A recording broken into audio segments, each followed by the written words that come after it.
Domingo tras domingo, la primera carta de Pedro, capítulo 2. A mí me toca del verso 9 y 10. Primera de Pedro, capítulo 2, versículos 9 y 10. Y dice así: mas vosotros sois linaje escogido, real sacerdocio, nación santa, pueblo adquirido por Dios, para que anunciéis las virtudes de aquel que os llamó de las tinieblas a su luz admirable. Versículo 10. Vosotros, que en otro tiempo no erais pueblo, pero que ahora sois pueblo de Dios, que en otro tiempo no habías alcanzado misericordia, pero ahora habéis alcanzado misericordia. Padre, te damos gracias. Presento delante de ti, Señor, primeramente poniéndome a cuenta, pidiéndote perdón, Señor, por mis pecados, mis ofensas, Señor. Conozco que no soy digno para estar delante de ti, Señor, pero por tu gracia y misericordia, Señor, nos podemos presentar.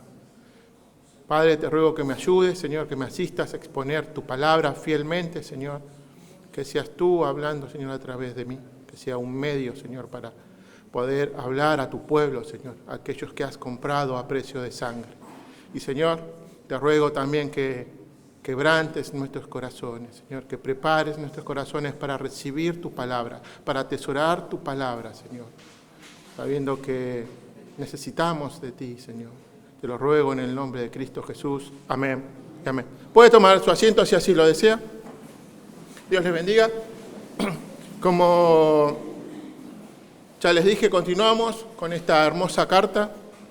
Como venimos domingo tras domingo exponiéndola expositivamente, versículo tras versículo, haciendo un recorrido de lo que el apóstol Pablo está hablando a estos expatriados, a estos hermanos de Bitinia, Ponto, Galacia, Capadonia, Asia. Y le viene diciendo que son expatriados, y también a través de esta carta que tenemos hoy en nuestras manos, también nos habla a nosotros, que somos expatriados, que no pertenecemos a este mundo, que somos ciudadanos del cielo, somos elegidos según el conocimiento anticipado de Dios, somos capacitados por el Espíritu para obedecer, y también rociados por la sangre de Cristo, que nos limpia de todo pecado. Herederos de una herencia incorruptible, guardados mediante el poder de Dios, sabiendo que vamos a ser afligidos en diversas pruebas, separados para Él, siendo santos como Él es santo, sabiendo que Él es nuestro Padre, pero también es nuestro juez. Fuimos rescatados de nuestra vana manera de vivir, somos renacidos por la palabra de Dios que vive y permanece para siempre, deseando la leche espiritual no adulterada. Somos piedras vivas, sacerdocio santo, para ofrecer sacrificios espirituales, aceptables a Dios, por medio de Jesucristo.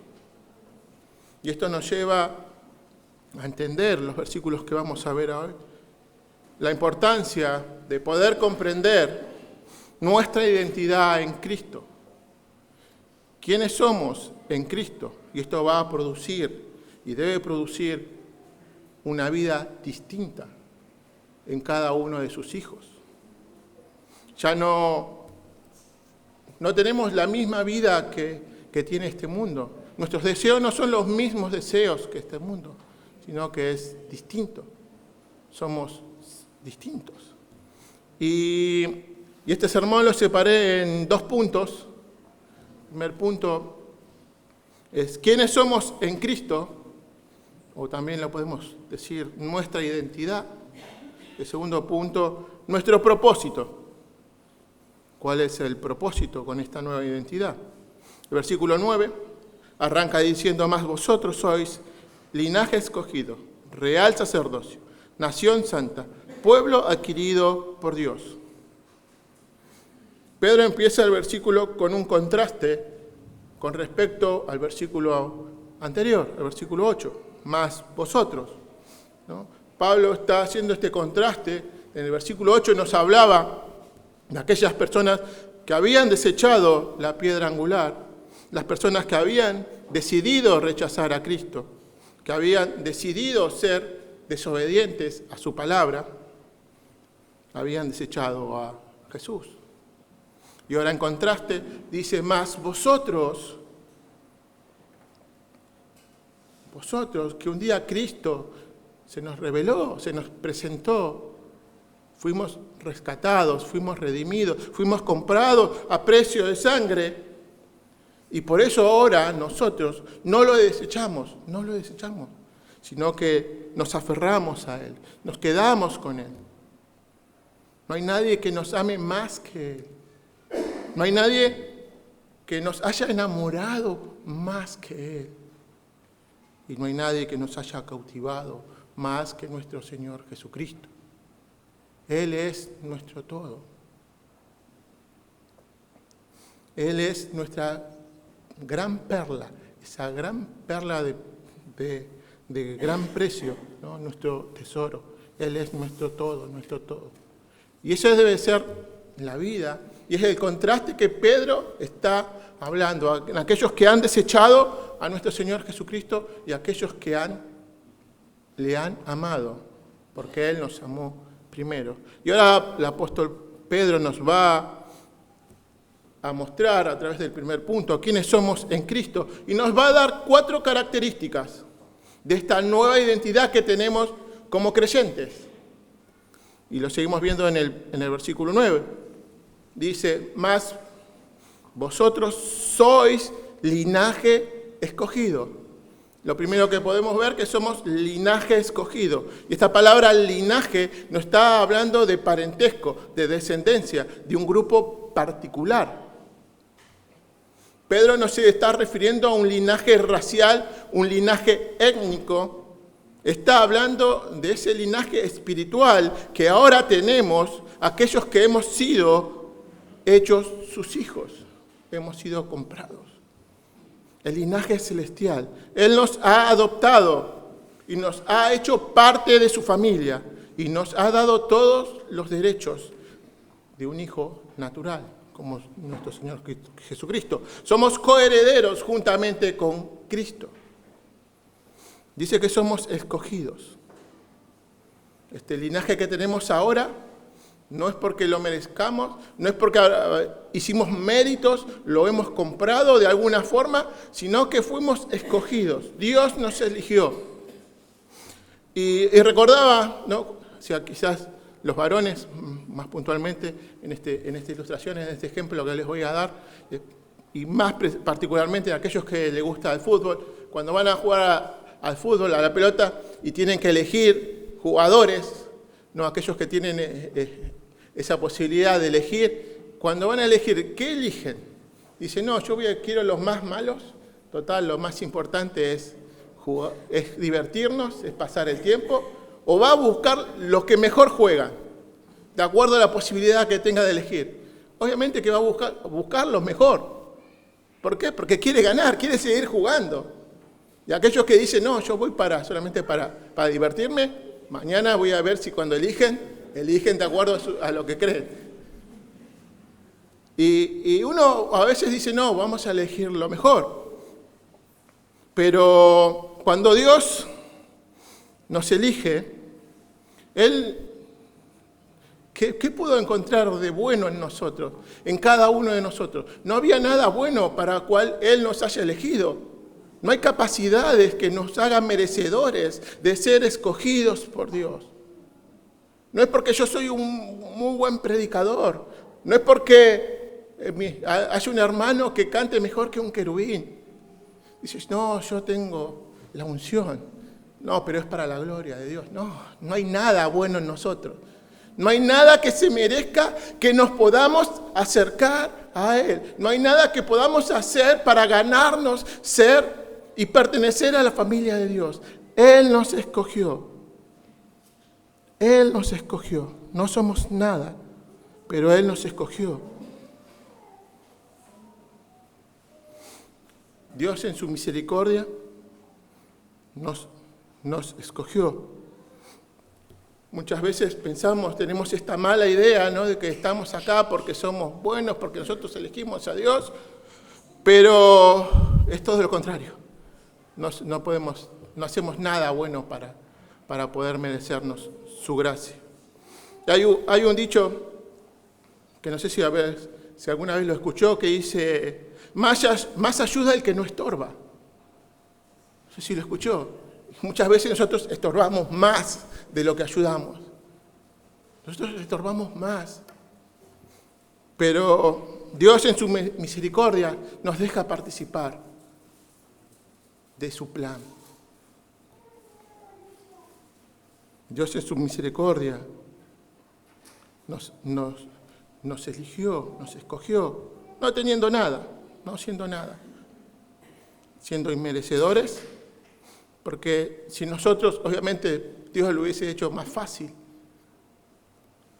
hubiese cumplido su propósito más fácil, porque nosotros somos de tropiezo, podemos decirlo, ¿no? Y eso me hace recordar cuando un padre o una madre están haciendo algo, están trabajando o están en la cocina y viene su niño más pequeño y quiere ayudar. Y obviamente es un niño pequeño y lo que menos hace es ayudarnos. Nos estorba, por lo general, ¿no? Por lo general pasa eso, pero uno está feliz viendo cómo ese niño queriendo ayudar, ¿no?, por más que nos estorbe, por más que nos atrase en lo que estamos haciendo, uno es feliz viéndolo, que él es feliz, ayudándonos, estando con nosotros, ¿no? Y ese es más o menos como lo que Dios hace. Dios nos escogió sin necesitarnos, por el puro afecto de su gracia. Por su gracia, Él nos escogió, Él nos libertó. Somos linaje escogido, por su gracia. También vemos la segunda característica, también en el mismo versículo 9, que va diciendo que somos escogidos, y ahora nos va a decir que somos real sacerdocio. Y cuando habla de real sacerdocio no dice que es algo que es de realidad, no es que antes el sacerdote no existía, que no era real, era algo ficticio, no, está hablando de realeza. Y cuando hablamos y vemos en el Antiguo Testamento, y vemos que estas dos funciones no eran compatibles. Un rey no podía ser sacerdote y el sacerdote no podía ser rey. No eran compatibles. Vemos también a través de las Escrituras, actualmente en el Antiguo Testamento, cuando un rey quería tomar el lugar de un sacerdote, las consecuencias que tenía no eran buenas. Uno de ellos murió leproso por querer hacer algo que estaba prohibido, ¿no?, tomar el lugar de un sacerdote. Pero cuando nuestro Señor Jesucristo es presentado como nuestro Rey y como nuestro sumo sacerdote, estas dos funciones se juntan, se fusionan de una forma gloriosa y perfecta. Pero lamentablemente muchas veces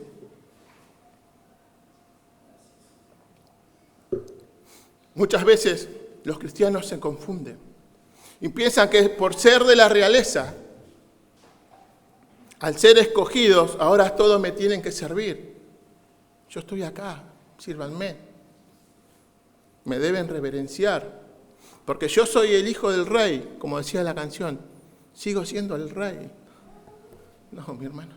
Cuando vemos a través de las Escrituras a nuestro Señor Jesucristo, nos damos cuenta que el Rey dejó su trono, nuestro Señor, el Rey de Reyes y Señor de Señores, dejó su trono para venir a dar su vida por sus enemigos. Él es el Rey que bajó, sirvió y amó y todo lo soportó. Ese es nuestro ejemplo de cómo debemos ser en este mundo. Cristo nos dio el ejemplo de cómo debemos comportarnos.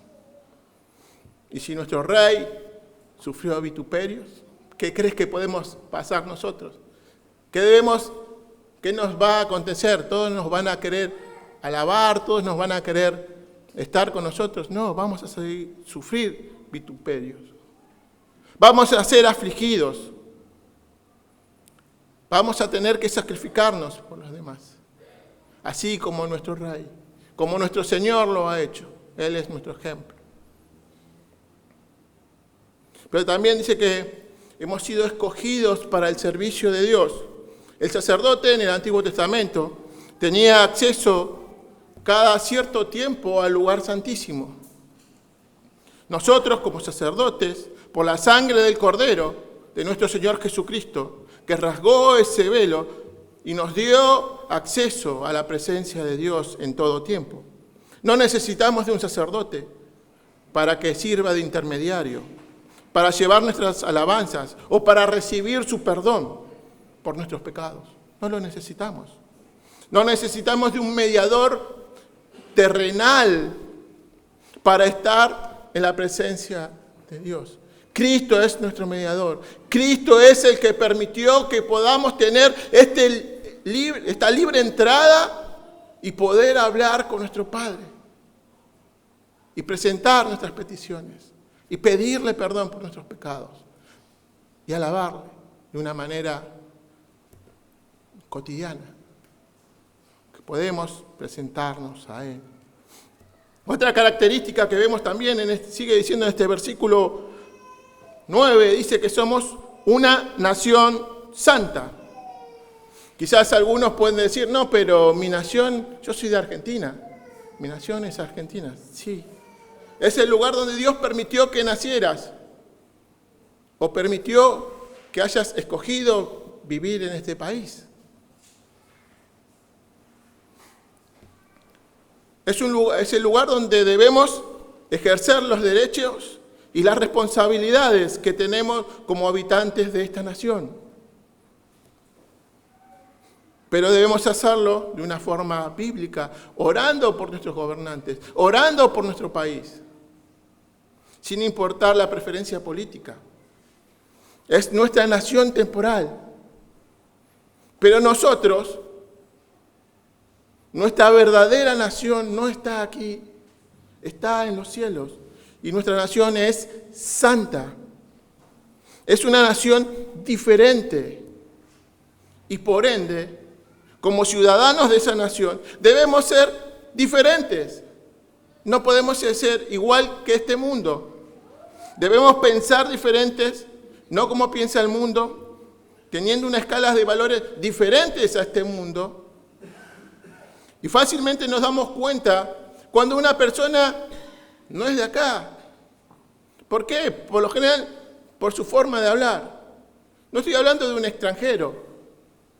Pero sí, cuando viene a Buenos Aires, una persona de otra provincia, por ejemplo, un cordobés, cuando lo escuchas hablar te das cuenta que es imposible que sea de Buenos Aires. Por más que te diga, no, yo soy porteño.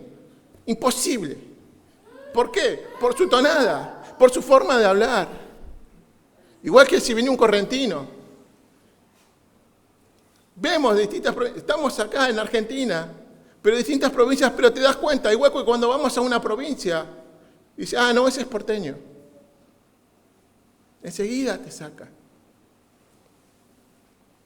Y como ciudadanos del cielo, como nación santa, tenemos otro lenguaje, otro acento, otra forma de conducirnos, otra forma de vivir. Debemos marcar esa diferencia. El lenguaje, el idioma del cielo, nuestro idioma en la ciudad santa es un idioma de gratitud. No es un idioma de quejas.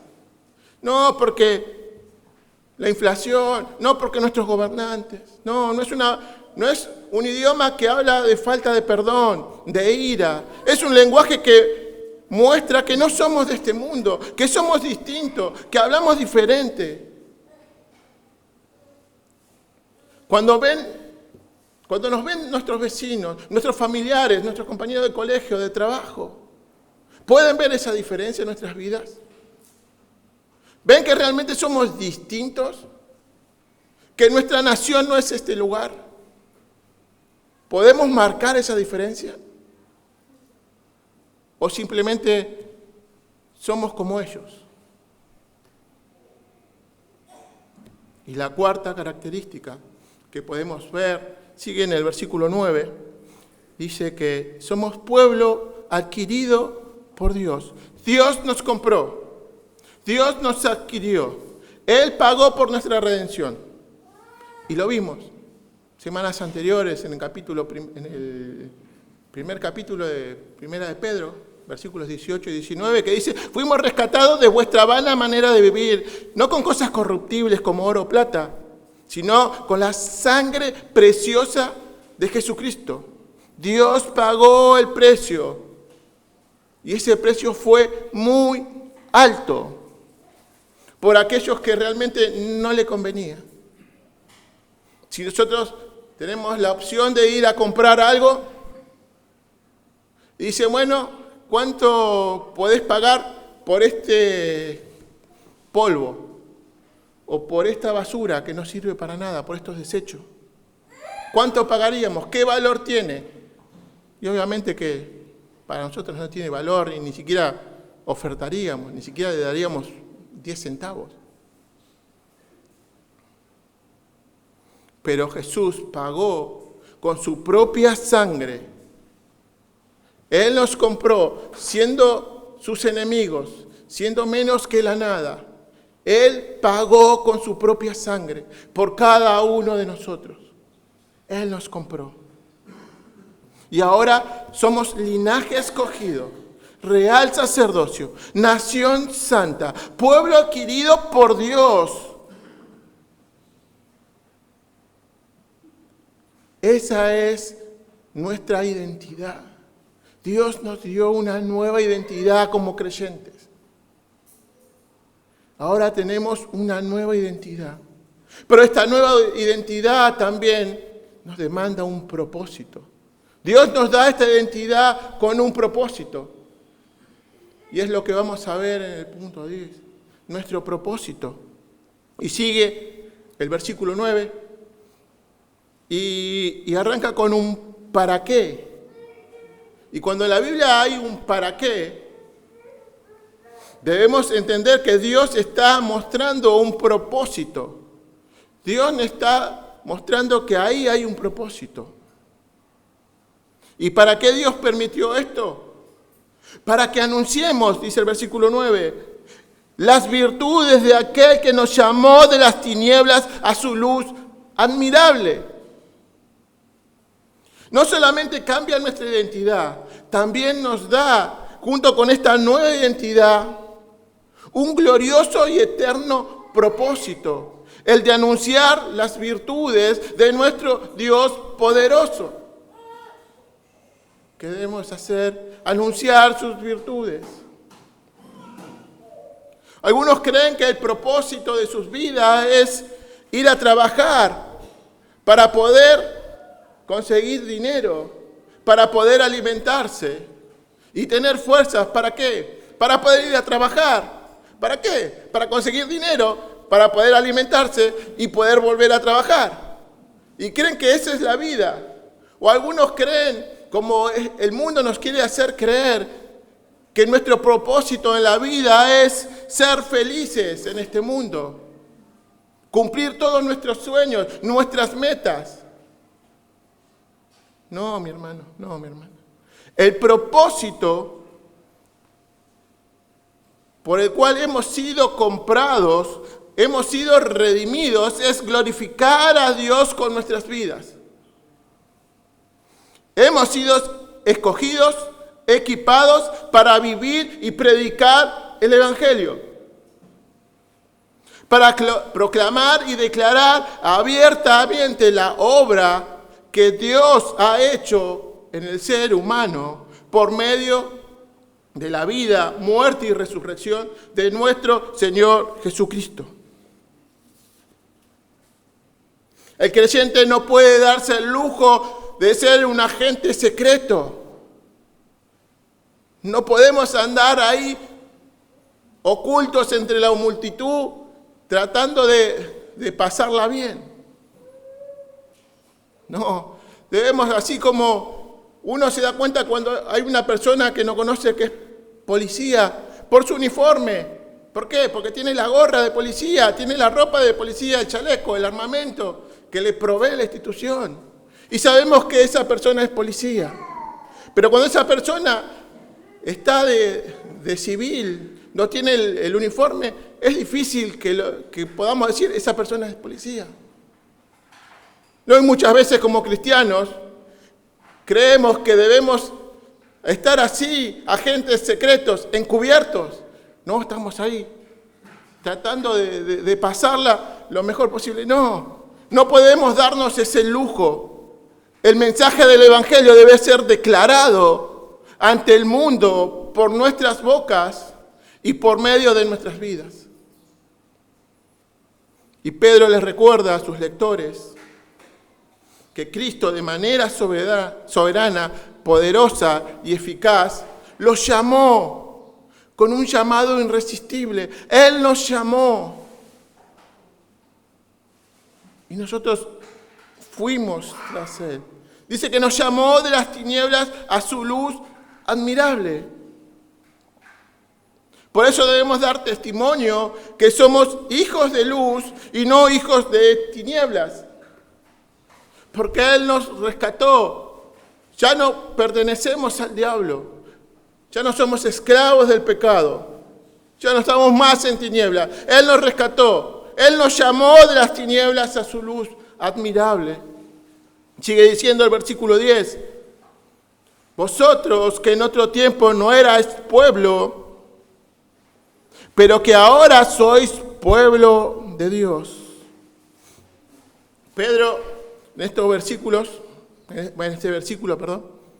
está diciendo algo sencillo, pero también es algo profundo. Nos está diciendo que nosotros no éramos pueblo, no teníamos parte en el reino de Dios, no éramos su pueblo. Nosotros estábamos lejos de su misericordia. Por dos razones. La primera es porque no somos israelitas. Y el pueblo escogido por Dios era Israel. Y estamos lejos de Israel. Y la segunda razón es porque somos pecadores, enemigos de Dios. Estamos lejos por nuestros pecados. Siendo rebeldes a nuestro Creador, éramos enemigos merecedores del juicio justo de Dios, de su ira sobre nuestras vidas. Eso es lo que merecíamos.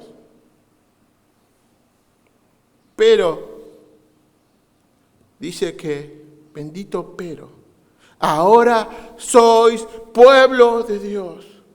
Ahora somos pueblo de Dios.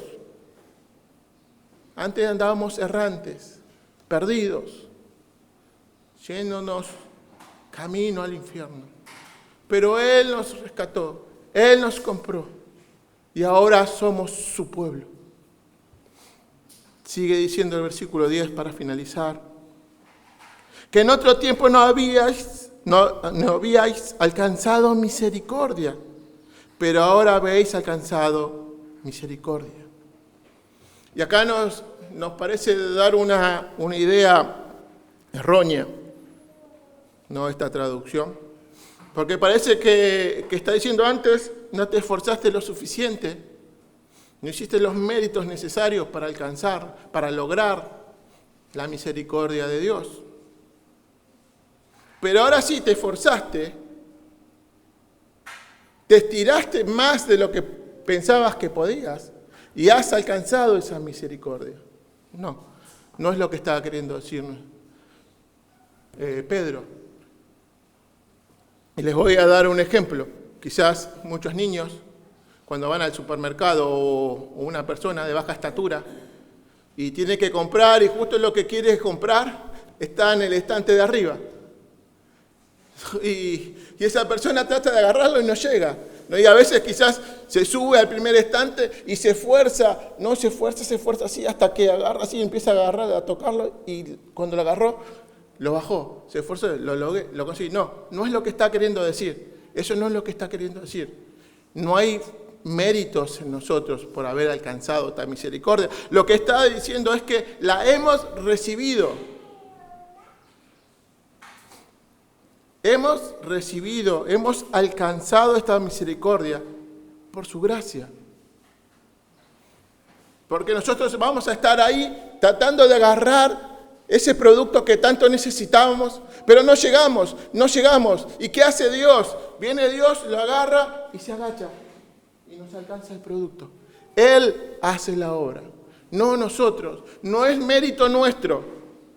No hay mérito en nosotros que pueda hacer que podamos alcanzar su misericordia.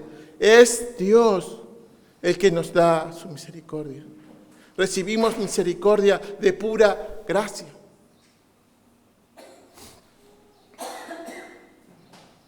Pedro está escribiendo a hermanos que estaban pasando persecuciones, que estaban siendo afligidos por su fe. No sé por qué estás hoy aquí en la iglesia. No sé cuál es el motivo que te ha traído aquí a este lugar. Pero mi hermano, así como Pedro hablaba a estos expatriados, a estos hermanos que estaban siendo perseguidos por su fe, también nos habla a nosotros. Y nos dice, no importa la situación que hayas venido, no importa las aflicciones que estás pasando por culpa de tu fe, no importa los problemas que tengas. No sé cuál es el ánimo por el cual has decidido venir. No sé cuáles son tus luchas, cuáles son tus problemas.